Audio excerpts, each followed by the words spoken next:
So my current geometric project that I've been working on with 3D printers for a couple weeks now is to print a bunch of rhombuses that look like this, well, almost like this. This is one of the samples I'm not going to use because it's slightly discolored at the top corner here. Maybe you can tell, I don't know, but the size and the proportions of this rhombus are exactly what I want.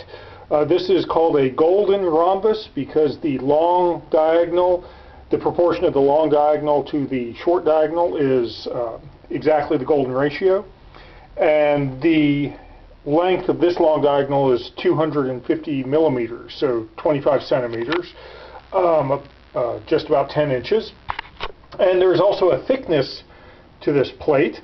You can see that it's actually beveled on the edge. The goal is that I have printed 30 of these with the numbers 1 through 30 on them, and the idea is that I want to construct a giant 30-sided die, geometrically known as a rhombic triacontahedron.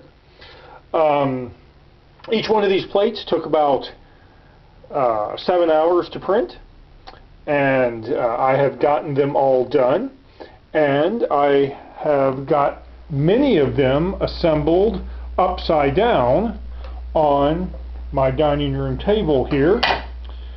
You can see most of these here are lying upside down. I've just handwritten the numbers that correspond to the faces on the outside. I've written them on the back side so I can keep track of them.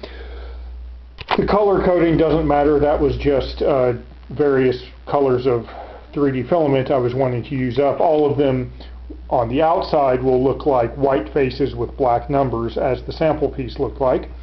But I have started to assemble them just with painter's tape, masking tape, on the opposite side, and the goal is I'm going to slowly fold it all together and glue the seams as they're being folded together, and put more tape and secure it, and then let it dry overnight. I have to be careful though, because I am not just randomly putting the numbers or the faces down in any old order. So there are 30 sides. I certainly want the opposite faces to add up to 31. So the 1 is opposite the 30, the 2 is opposite the 29, and so forth, and all of this is folded together.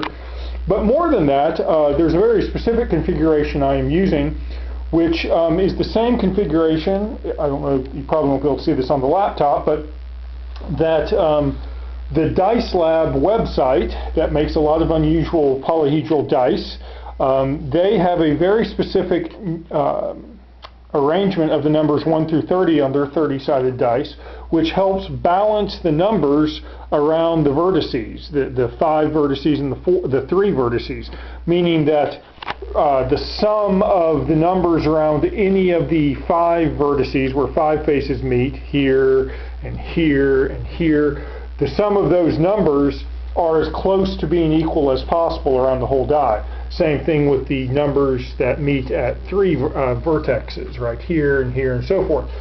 The whole point being is so that you try to have as balanced a die as possible, that the numbers are as evenly distributed across the faces as possible. This is essentially the opposite of what are often called countdown dice that are often used, I think, in like the Magic the Gathering card game, where you have a countdown 20-sided die where the 1 is next to the 2, which is next to the 3, which is next to the 4. Those dice aren't used so much for rolling, but more just for tipping the numbers and descending, say, from 20 down to 1, or increasing from 1 to 2, just by easily rolling the dice. I want the opposite of that. I don't want the 1 face really anywhere near the 2 or the 3. I'm trying, the high and low numbers should be scattered about the faces of the die. Again, the Dice Lab at thedicelab.com. I will try to put a link to the YouTube description, or the description of this YouTube video. I'll put a link to their website. They have a lot of unusual dice, and many of their dice are very much as close to mathematically fair as possible. So anyway, I've got much of the net assembled here. I'm going to start gluing them, and as it starts forming into a three-dimensional shape, then I will attach the other loose faces, making sure that opposite faces add up to 31. And if everything goes well, I will have everything glued together, and overnight it will dry, and hopefully in the morning I can take the tape off and I will have a giant 30-sided die. It's going to be about 18 or 20 inches in diameter, I think. You know, why have one of these? Well, because I didn't have one up until this point, and I have a lot of geometric shapes in my house, but I realized I did not have a good example of a 30-sided figure. So the next video will probably be after I've assembled and glued everything, but with the tape still on. I will try to take a video of that when it is ready to start drying.